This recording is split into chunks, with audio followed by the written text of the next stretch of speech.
कहानी की शुरुआत में हमें सनी नाम के एक आर्टिस्ट को देखते हैं। वो किसी भी तरह की पेंटिंग की नकल करने में माहिर होता है। सनी के नाना का एक न्यूज़पेपर प्रेस होता है। इस प्रेस का नाम क्रांति था, लेकिन ये ज्यादा अच्छा नहीं चलता था। सनी और उसका दोस्त जिसका नाम फिरोज था, बचपन से ही यहाँ पर काम करते थे। उनके पास पैसों की इतनी कमी थी कि वो अपनी गर्लफ्रेंड के साथ किसी क्लब में नहीं जा सकते थे। और दूसरी तरफ क्रांति न्यूज़पेपर अब उधार के बोझ तले दब रहा था। उधार वापस करने के लिए उनके पास 1 महीने का वक्त था, लेकिन उधार इतना ज्यादा था कि वो लोग किसी काम में पूरी जिंदगी भी लगा देते, वो कर्जा अदा नहीं कर सकते थे। सनी इस बारे में सोचता है कि पैसे कैसे कमाएं। फिर उसके जहन में ख्याल आता है कि पैसे कमाए ही क्यों, सीधा पैसे ही छाप डालते हैं। क्योंकि सनी पेंटिंग के काम में माहिर होता है और उसका दोस्त फिरोज प्रिंटिंग में माहिर होता है, तो वो यहाँ से शुरू होता है पैसा छापने का सफर। सनी नोट की नकल इतनी बारीकी से करता है कि कोई मशीन भी इस तरह से नकल नहीं कर सकती थी, और फिरोज अपनी टूटी फूटी मशीन से कोशिश करके कर देता है नोट तैयार। लेकिन जब वो उस नोट का टेस्ट करने के लिए दुकान पर जाते हैं तो दुकानदार को फौरन पता चल जाता है कि ये नोट नकली है। तो सब कुछ देखने के बाद सनी और उसका दोस्त वहाँ से जाते हैं भाग। और दूसरी तरफ हम नेपाल में देखते हैं कि इंडियन पुलिस, जिसको माइकल नाम का ऑफिसर लीड कर रहा है, नेपाल पुलिस के साथ मिलकर एक मंसूर नाम के आदमी को गिरफ्तार कर लेते हैं, क्योंकि वो भी नकली नोटों को चलाने का काम करता था। लेकिन वहाँ से निकलते वक्त मंसूर के आदमी पुलिस पर अटैक कर देते हैं, जिस वजह से मंसूर वहाँ से भाग निकलता है। दूसरी तरफ हम देखते हैं सनी को अपने नोट के बारे में पता चल जाता है कि उसमें डिजाइन या प्रिंटिंग की कमी नहीं है, बल्कि इस्तेमाल होने वाले कागज की कमी है। सनी और उसका दोस्त हर किस्म का कागज टेस्ट करने के बाद एक फाइनल पेपर तैयार कर लेते हैं और पेपर पर दोबारा नोट बनाकर चेक करने के लिए किसी दुकान पर जाते हैं, और इस दफा नोट चल जाता है। दूसरी तरफ दिखाया जाता है कि एक गवर्नमेंट मीटिंग में मेघा नाम की एक आर्मी ऑफिसर है, जो वहाँ नकली नोटों को पहचानने के लिए एक इलेक्ट्रॉनिक चिप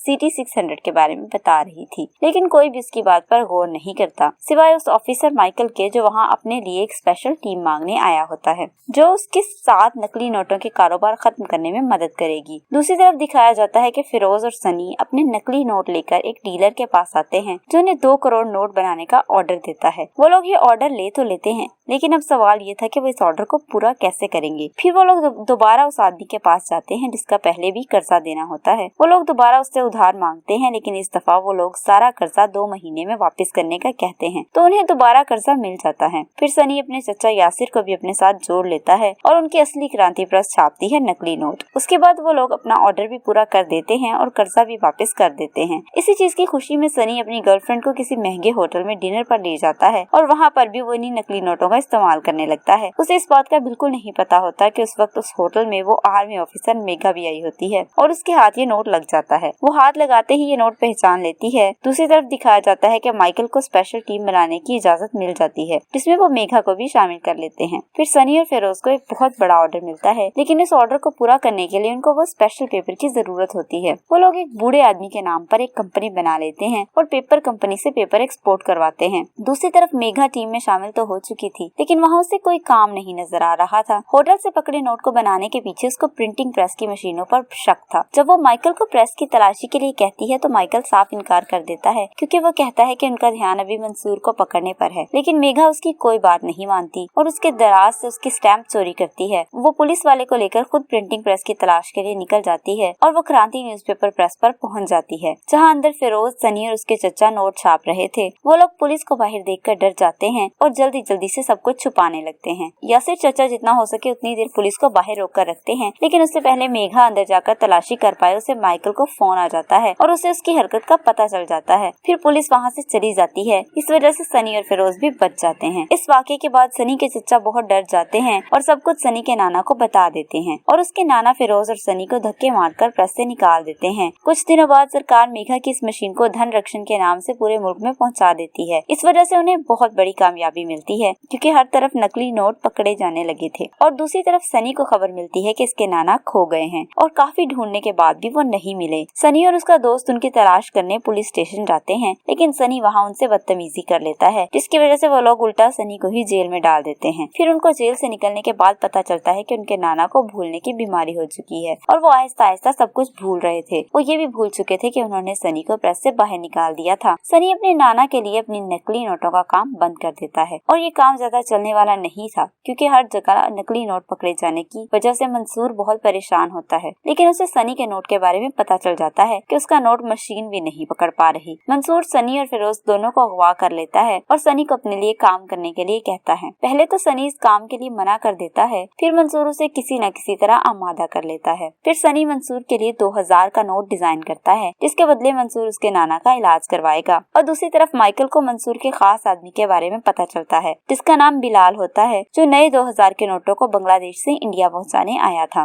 माइकल और उसकी टीम उसे बांग्लादेश में ही पकड़ लेती है। उसका पता लगने के बाद सारा नाम की एक औरत मंसूर के पास आती है और उससे पूछती है कि वो हाई कमांड को क्या जवाब देगा, कैसे वो ये हालात को हैंडल करेगा, और वो उससे बिलाल का रिप्लेसमेंट भी मांगती है। फिर मंसूर कहता है कि उसका रिप्लेसमेंट मेरे पास पहले से ही था और वो था सनी। फिर मंसूर सनी को मिलने मुंबई जाता है और वो मिलकर उसे सब कुछ बताता है और उसे माइकल की टीम का कुछ करने को कहता है। दूसरी तरफ माइकल को बिलाल के पर्स से वो 2000 का नोट मिल गया था, जिसको मशीन तो क्या खुद मेगा भी नहीं पहचान पा रही थी, और उसे ही वो कहते हैं सुपर नोट, सनी का सुपर नोट। बिलाल माइकल को मंसूर के नए आर्टिस्ट के बारे में बताता है और दूसरी तरफ दिखाया जाता है कि सनी माइकल की टीम का कुछ करने के लिए मेघा से मिलता है और वो उसे एक कैफे में मिलकर उससे अपनी करीबी बढ़ाता है। और मेघा को रहने के लिए एक घर की जरूरत थी और घर तलाश करने में सनी उसकी मदद करने लगता है। इसी दौरान सनी मेघा के मोबाइल में एक ट्रैकर इंस्टॉल कर देता है, जिसकी वजह से वो उसकी मैसेजेस और कॉल्स अब सुन और देख सकता है। दूसरी तरफ बिलाल के पास भी सनी की टीम में एक खबरी था। मंसूर सनी को 12,000 करोड़ 2000 के नोट इंडिया में पहुंचाने की जिम्मेदारी देता है, जिसे लाने के लिए सनी को एक रास्ते का इंतखाब करना था। लेकिन वो लोग जो भी रास्ता चुनते थे, खबरी उसकी खबर माइकल की टीम को पहुंचा देता था और मेगा के फोन के जरिए दोबारा सनी के पास भी खबर आ जाती थी। सनी और मंसूर जिस रास्ते की बात करते, माइकल उसी की सिक्योरिटी बढ़ा देता। ना ही सनी को समझ आ रही थी कि माइकल को कैसे खबर हो रही है और ना ही माइकल जान पा रहा था कि सनी को कैसे खबर हो रही है। लेकिन फिर सनी और मंसूर बिल्कुल नए रास्ते से जाने का प्लान बनाते हैं, जो था एक शिप के जरिए। वो लोग ओमान में कैप्टन ताल से मिलते हैं, जिनके साथ वो शिप लेकर इंडिया की तरफ निकल जाते हैं। लेकिन मजाक मजाक में ताल सनी को मेडिसिन के नाम पे ड्रग दे देती है। लेकिन जब उसे होश आता है, उसे पता चलता है कि जहाँ वो पहुँच रहे हैं वहाँ भी पुलिस मौजूद है। उन्हें अपना रास्ता बदलना होगा, लेकिन वो ऐसा नहीं कर सकते थे क्योंकि वक्त बहुत कम था। फिर सनी बीच समंदर में वो पैसों का कंटेनर उतार देता है और शिप से भाग निकलता है। कुछ देर बाद वापस आकर उस कंटेनर को निकाल लेता है और अब उनके पास होता है पैसा ही पैसा, जिससे वो लोग अपने सारे शौक पूरे करते हैं। तब काम पूरा होने के बाद भी सनी मेगा से बात करना नहीं छोड़ता है, जिससे उनके करीब नजदीकियां बढ़ती जा रही थी। सनी उसके फोन से वो ट्रैकर हटा देता है और मंसूर के लिए सनी को एक और काम करना था। वो काम था इन नोटों को तकसीम करना, जो बहुत बड़ा और मुश्किल काम था। सनी ये काम कर तो रहा था, लेकिन उसे इस काम में बहुत देर लग रही थी, जो कि मंसूर को बिल्कुल भी पसंद नहीं आ रहा था। और दूसरी तरफ मेघा को सनी के बनाए नकली नोट पर कुछ खास देखने को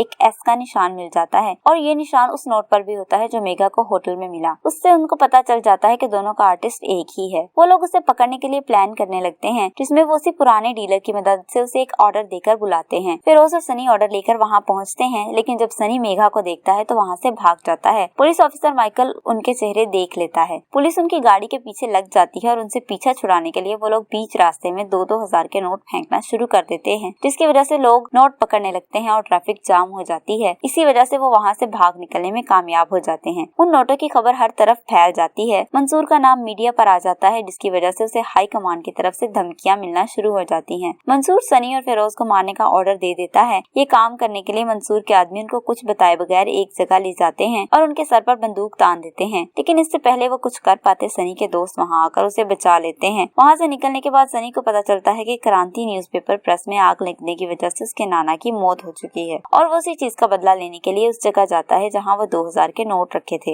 वो एक एक करके सबको मार देता है और मंसूर को वीडियो कॉल करके उसके सामने उन सब नोटों पर पेट्रोल फेंककर आग लगा देता है और सारा का सारा पैसा खाक हो जाता है। यहीं पर कहानी का इख्तिताम हो जाता है, लेकिन कहानी यहाँ ही नहीं खत्म होती। इसका अगला सीजन आते ही हमें पता चलेगा कि आखिर आगे क्या होगा। मैं उम्मीद करती हूँ कि आपको आज की कहानी बहुत पसंद आई होगी। अगर आप मजीद ऐसी और फिल्मों की कहानियाँ देखना चाहते हैं तो हमारे चैनल को सब्सक्राइब जरूर करें और साथ में बेल आइकन के बटन को प्रेस करना ना भूलें, ताकि हर नई आने वाली वीडियो का नोटिफिकेशन आपको मिलता रहे।